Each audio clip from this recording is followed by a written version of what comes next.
the mics are on if you want to. Hello, Facebook. Yeah. Yeah. Oh, today's show on Finishing Well, we are live with one voice and a half. But I'm very excited, actually, about today's program. There's so much about this that's biblical. It's unbelievable to me that, one of my favorite, verses is in my house are many mansions, right? And we think of our blessed assurance that, I go there to prepare a place for you, right? Which indicated that Jesus is doing some planning, God. Right. So, as a certified financial planner, I'm sure you can appreciate that, Jesus isn't just winging it. Sure. He has a plan, a very sophisticated plan as far as your estate. And so today's show is kind of along those lines, is in my house are many mansions, no surprises, right? Because, oh my goodness, when you get into this phase of life as you begin to understand you're going to get an inheritance from your parents, and I'm actually in that phase right now, it means so much to me that my father has really planned this thing and really wants to bless my life like Jacob and Esau and Isaac and Jacob, and Abraham. They all were very, put a lot of planning in it and a lot of thought processing and a lot of prayer undoubtedly to make sure that they blessed their sons in such a way that they had an inheritance that would speak to whose they were. Yeah. And with all the laws and stuff we have here in the United States, this is no easy thing to navigate, right? Well, we're talking today about probate. Boy, my voice is going. You may have to repeat some of the things I'm saying, Robby. And we're really talking about avoiding probate when we can. And we're talking about getting your act together while you're in your 60s and 70s, so that when you get into your 80s and 90s and you get to the end of your life, that things are orderly and they're as you want them. And we're going to try to do as little of that as possible through the probate process. And so on today's show, we're going to talk about how we do that with beneficiaries and transfer on death. Right, and with these ideas that you sent me actually prior to the show to think about, what is your plan for the distribution of both your money and your assets? How do you want that to exactly go? And if you're like me, the whole probate process is like a mystery, and the idea of trust and all these things kind of just like, whoa, that I'm navigating in waters that I'm really not all that sure about. And so it's really helpful to know that certain things are outside of that probate bucket, so to speak, and can be direct blessings to your children or to your heirs. And that's a big part of the planning. Well, it is. And so with life insurance, everybody knows there's a beneficiary. And for people even of very limited means, you can buy a small life insurance policy and just leave a small amount of money to each one of your children, so that you can be assured of knowing that your children knew that you cared about them enough to pass on something. And I will promise you they won't look upon it as a small amount of money. No, and there's all sorts of neat things about that, and you might even remember in the movie, I Can Only Imagine, that Bart's dad set aside that life insurance policy, which really allowed him to pursue the dream. We wouldn't be singing the song today had his dad not blessed him that way. But the neat thing about life insurance, as you begin to understand more about it, is not only do you get the money without going through probate, and you don't have to an attorney or somebody to figure out if you're going to get it, but it also comes tax-free, right? So quickly. And so here comes this check for, 50, 20, whatever the amount may be to your beneficiary, but it also comes with no tax liability and their ability then to, use it for whatever they may deem to, and what a gift and what a way to remember your parent. Well, I have a lot of clients that are on their second marriage, and when they put their money together, they don't know who's going to die first, and they've got to leave all the money to the surviving spouse, and that's going to leave the children getting nothing.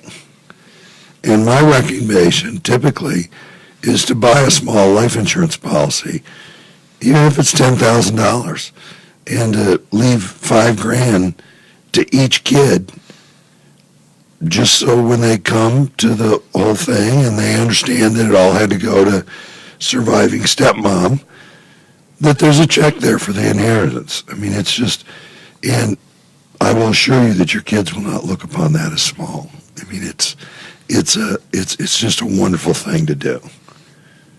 Yeah, and as we found out just in my case today, that another thing that doesn't go through probate is your IRAs, because they also have a beneficiary. And, here I am, unfortunately, with my father very close to, passing on. And I found out just today, actually, that, oh my goodness, he wasn't exactly sure who the beneficiary were on those IRAs, and it would change a whole lot of stuff for a whole lot of people because those don't go through probate, right? We're just getting ready for the show, and I'm asking how he's doing and when the date is and offering my help to Robby, and all of a sudden he starts telling me that he discovered that a lot of his money's IRAs, and I just said, okay, who's the beneficiary? And that set off, I'll let you tell the rest of the story. Yeah, I said, whoa, I didn't, but as soon as you said that, I knew that we'd actually done shows on that. And because I didn't realize my father had IRAs, that isn't something, that's one of those surprises we're talking about, that all of a sudden, what's this, Dad? And so I called him immediately, and fortunately, he's still lucid enough and I was like, Dad, do you know who the beneficiary is? Well, I think it's so-and-so, but it's, they're through Edward Jones here, make this phone call. And so, I called them, and as of this very moment, I don't know who the beneficiary is, and that money could end up in an estate and actually have to reopen my stepmother's will and also, estate, and all sorts of stuff could happen as a result. Your stepmother's deceased. If she's the beneficiary and she's deceased, it actually could have to go into her estate unless there's a contingent beneficiary. If there's a contingent, then we'll just have to prove that she's deceased or she predeceased him, and then file whoever is down next. But if that's not all straight and it goes in the estate's going to have to pay all the income tax. And away you go. So you got to probate that, because I happen to know that her estate was never probated. And so, that's what we're talking about, no surprises. And understanding, which I didn't understand, that IRAs, the beneficiary, again, it's got nothing to do with his will. It's who's that beneficiary on that IRA. When you see that word come up, then all of a sudden it changes things. But some could be said about your own bank accounts as well, right? Oh, sure. Most bank accounts have a transfer on death, or TOD. You want to repeat that for me? It's a TOD, yeah. A Todd. And I'm going to just tell you, most times accounts are not using those. It's just skipped right over. It's an additional hassle for the banker. But all that means, it works just like a beneficiary, is when you die, if your spouse or another person's not on the account, they just pay the whole account balance out to the transfer on death, whoever stated on the line. Right, and so with that transfer on death in place, it's not go to probate, there's no lawyers involved or whatever. So, and I suppose you could put more than one person on that. Oh, yeah. Yeah, on any of these. And so, you want to separate it to 5 kids without a lot of hassle through probate and all that stuff. Guess what? They're in your, bank account. You can ask your banker, wow, do I have a transfer of death thing on my account? And which you do have, but you just didn't know they never filled it out. I wouldn't know. I have lots of accounts. I never thought about it for 1 minute, hon. Well, most salespeople, including me, have ADD. That's why I have other people fill out my applications. I have assistants to do that. And when they're in a hurry to make a sale, they just skip sometimes the most important part. I don't. That beneficiary, I've been doing this for 43 years this summer, and that was taught to me in the first year. That's a serious thing. It's like we're writing a will right now. And then as we're servicing clients, to check these things and make sure that they're up to date. And so if anybody out there would like me to check some beneficiaries with you, and if you can't find the stuff to check, we can get on the phone with the financial institution. You have to be on there too. We do this for clients all the time, is get all their beneficiaries at least the same, or make sure that the money's going to end up going to who they want it to go to. Yeah, and that's why we kind of titled the show "No Surprises." When it comes to My House's Many Mansions, you know, there's a lot of surprises that come through the probate process, and then, you know, somebody's going to have to pay an attorney to get these things done, and there's ways that with some planning and getting some help from somebody who knows what they're doing to, you know, bless your children in ways that they can get it quickly when they need it. Oh yeah, I mean we find ex-spouses that are named. If it's never been changed, guess who gets the money? Yeah, can you imagine an IRA, right, that's sitting out there, and, you know, you haven't been married to this lady for 20 years, and there's 130 grand in it, and you thought that it was in your will, and it was going to all your kids, and your attorney didn't really understand there was a beneficiary on the IRA, and the next thing you know, boom, it goes to her. You don't think she's going to say, oh, you know, that's a hard thing, and that's a horrible surprise for your family who thought they had this IRA coming their way. Or it's a dead person, somebody that predeceased you. Now we got to open up their estate. Right, and then put it through. Or if there's no contingent listed.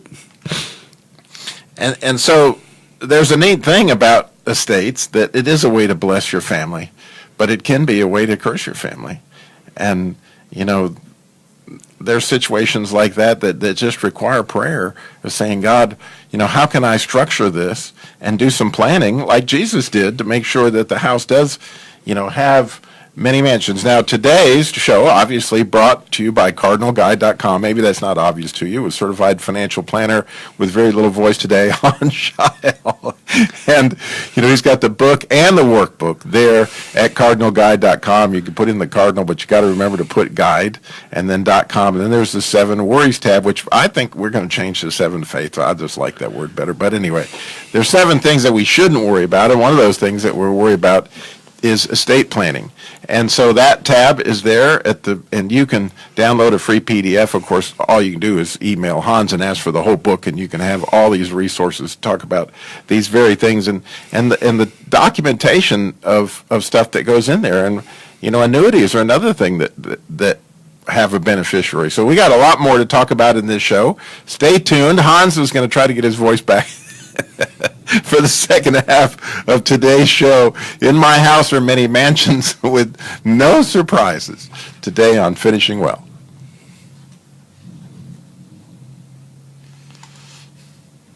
All right. Is it so bad we should do the second part by phone or something next week?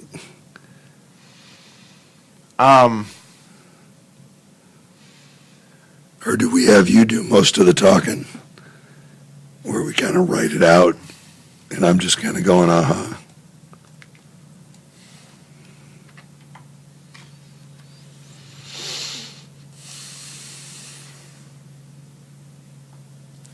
Boy, it is really bad. And it's not so much what I want.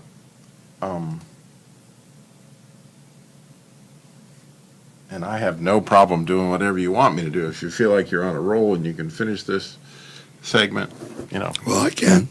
I mean, we... 10, 12 minutes. Where would you want to go with what we've... Well, first of all, we want to make sure that lawyers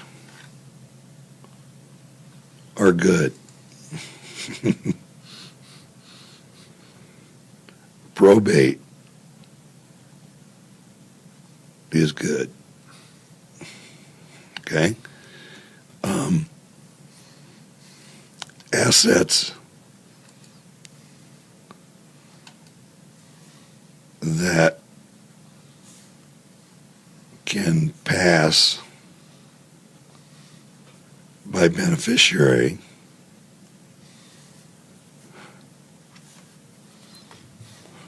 in probate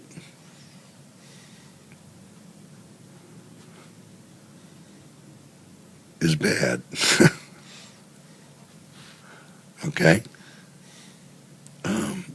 Lawyers who ignore beneficiaries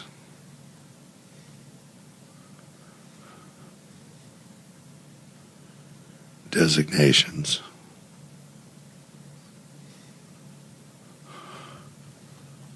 Are bad. are bad. I mean, look, we need lawyers, and we need good lawyers, and we have one we work with. And I think it would be good if you could give us a brief definition of what probate even is, because I honestly don't myself. I think I did that in here, but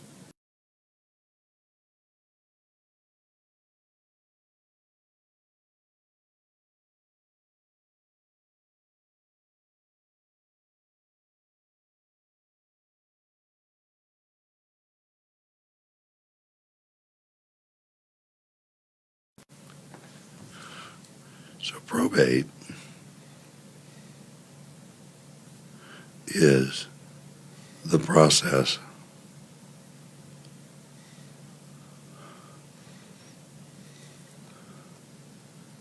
by which, or whatever,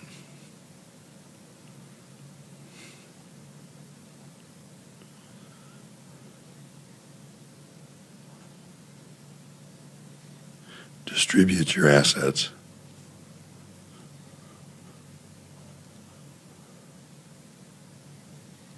according to your will.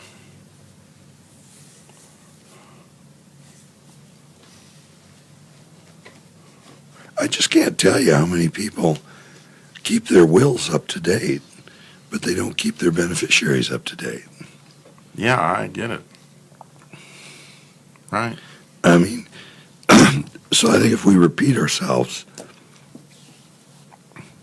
and maybe you can kind of take the lead, and I can be kind of doing aha and making some short comments. There might actually be some listeners that will kind of appreciate the way I am and that I'm working. Yeah, oh, absolutely. There's no doubt in my mind. So,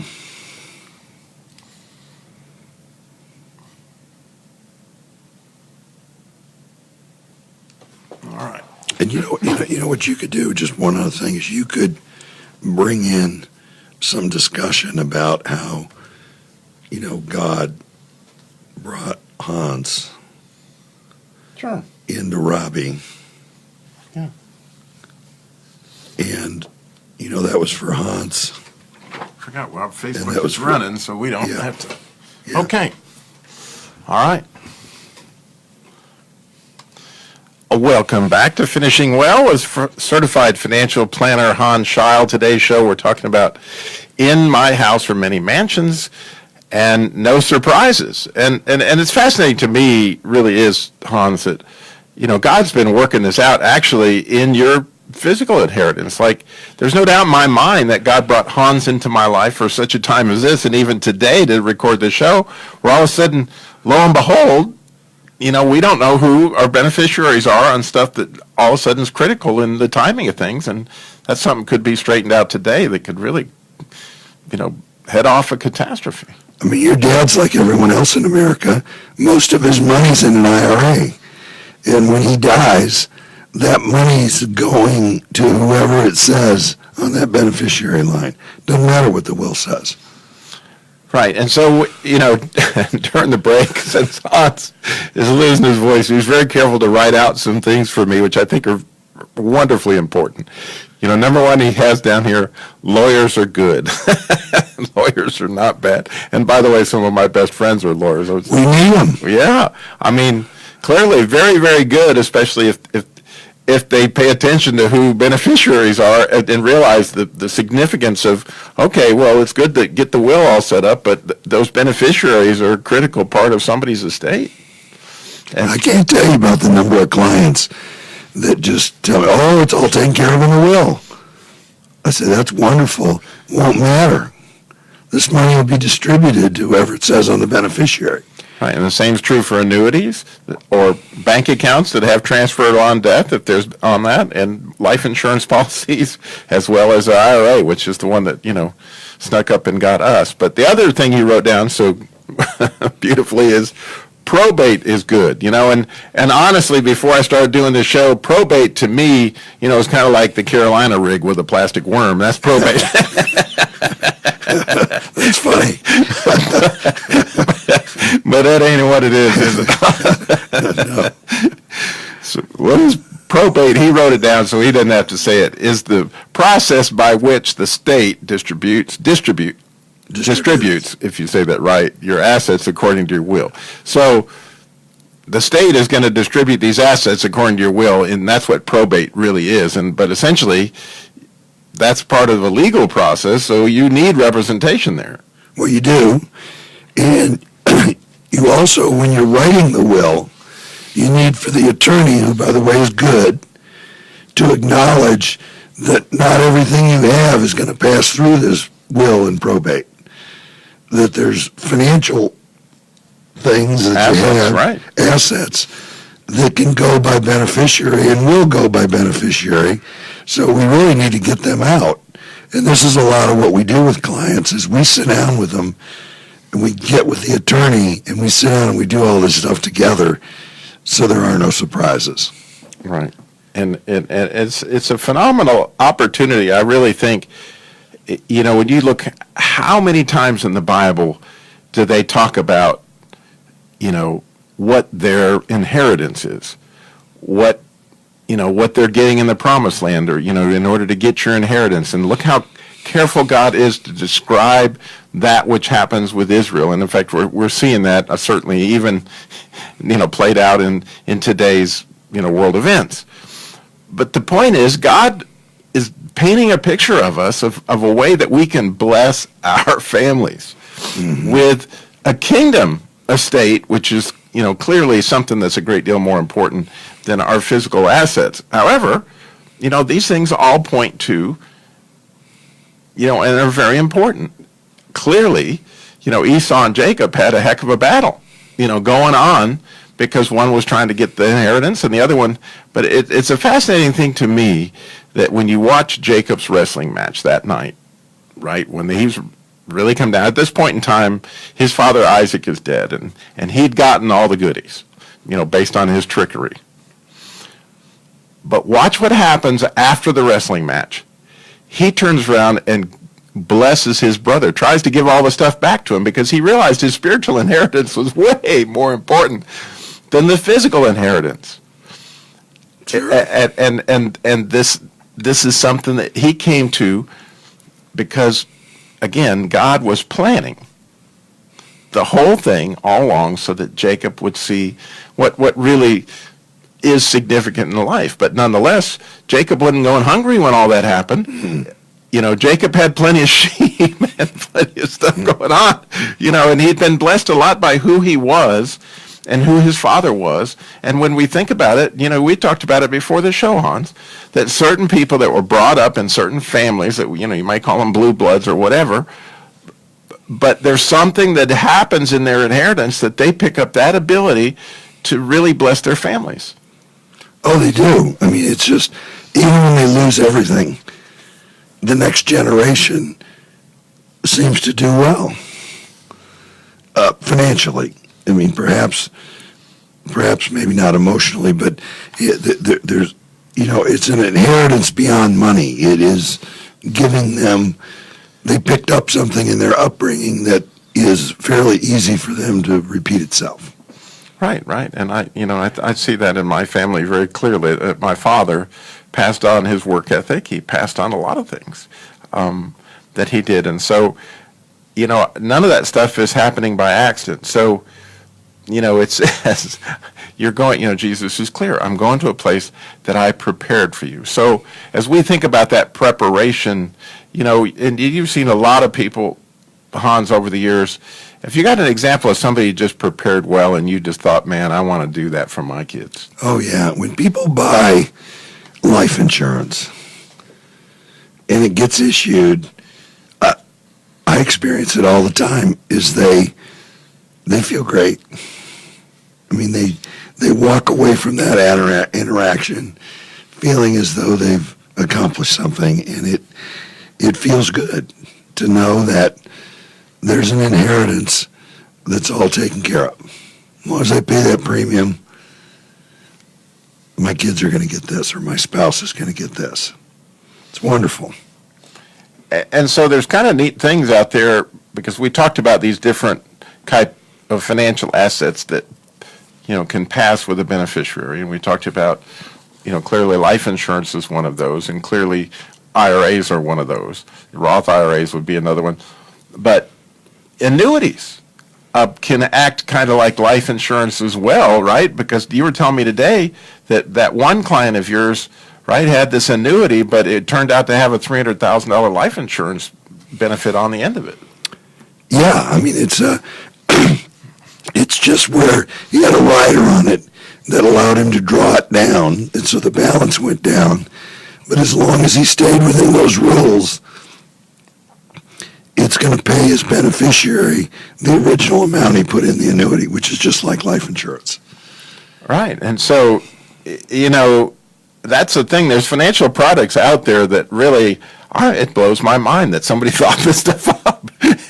And, that, again, if there's an annuity, there is a beneficiary that needs to be identified and kept up with as much or more so than a will, because that's something that's going to happen just boom. And, at the whole, right. And same thing with your bank accounts being your transferred on death. Yeah, in a brokerage account. Like something you'd have at Merrill Lynch or TD Ameritrade. Oh, so on your regular brokerage accounts, those have transfer on death as well? Absolutely. It's very underutilized. Yeah, I would guarantee you right now that my bank accounts, I had never thought about anything, but there you go. And brokerage accounts are the same way. You can set that up so that transfers on your death, and you can transfer it to as many or however you want that done. And again, that doesn't have to wait. Those things happen on death. So within days of your passing away, your inheritance is going out to, right, the people that you wanted to. But the challenge is, right, that the people who wrote the annuity or the banker or the person that has got the brokerage account wasn't thorough in asking that question, right, just out of laziness or out of expediency. Like, we don't have time for this, I just want to get it in the books.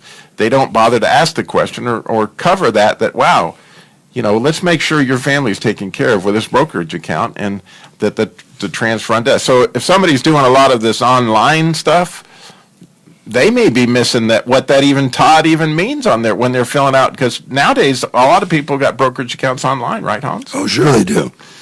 And that's the difference between financial planning and investment sales and that type of thing. And also having the experience. I've experienced so many people where this stuff wasn't set up right that within my firm, I'm training all these younger people that work with me. This is the most important thing that we're filling out on the application, so we're going to get it right, and we're going to get the people. Well, if you could have seen, this was back earlier in the day when Hans had a voice, but I was talking to him about, my dad has these IRAs, and it wasn't even like a millisecond from the time that my dad has the IRAs. He goes, well, who's the you can see his eyes got about as big as quarters, and he goes, well, who's the beneficiary? And I went, I have no idea. All of a sudden, it just hit me. Oh my goodness! That the moment that the death certificate's issued, that money is going to be distributed to whoever those beneficiaries are, and in this case, I knew probably, it would be to his deceased wife, and that was. Well, let me tell you, Robby called his wife, and the first question he asked her, essentially, is Dad still alive? Is he awake? Can he take a call? He is literally on his deathbed. And then Robby had a conversation with him. He said, who's the beneficiary? Which I thought was kind of like, wow. And your dad was pretty sharp. I listened to the other side of it. He's a sharp dude. But he still didn't exactly know. And he doesn't know whether he did it after your stepmother passed. And, hopefully we can work that out. But it'll end up taken care of.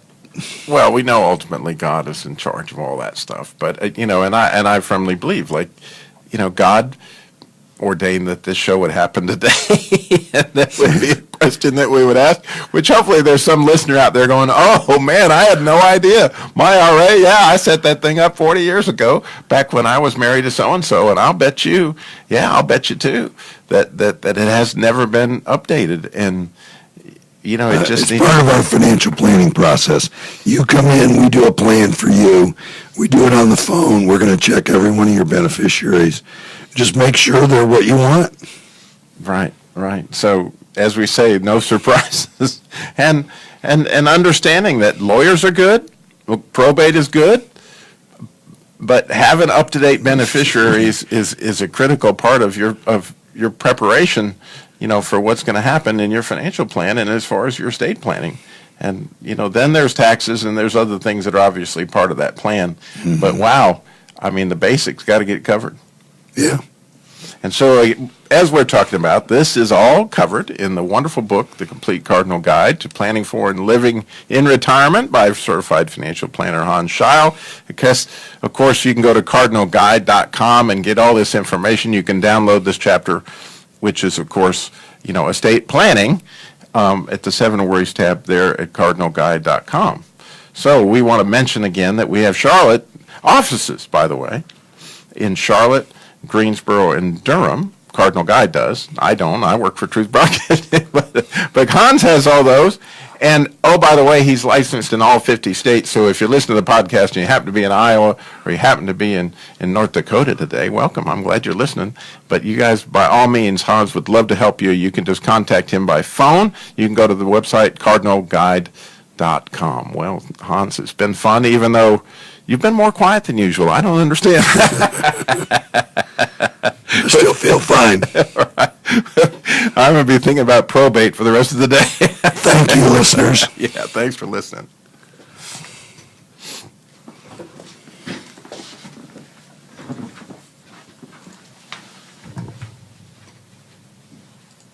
Well, I thought that went okay. I hope you did. Al wants to sign into the iTunes store. Yeah, you can just hit cancel. Yeah. And post.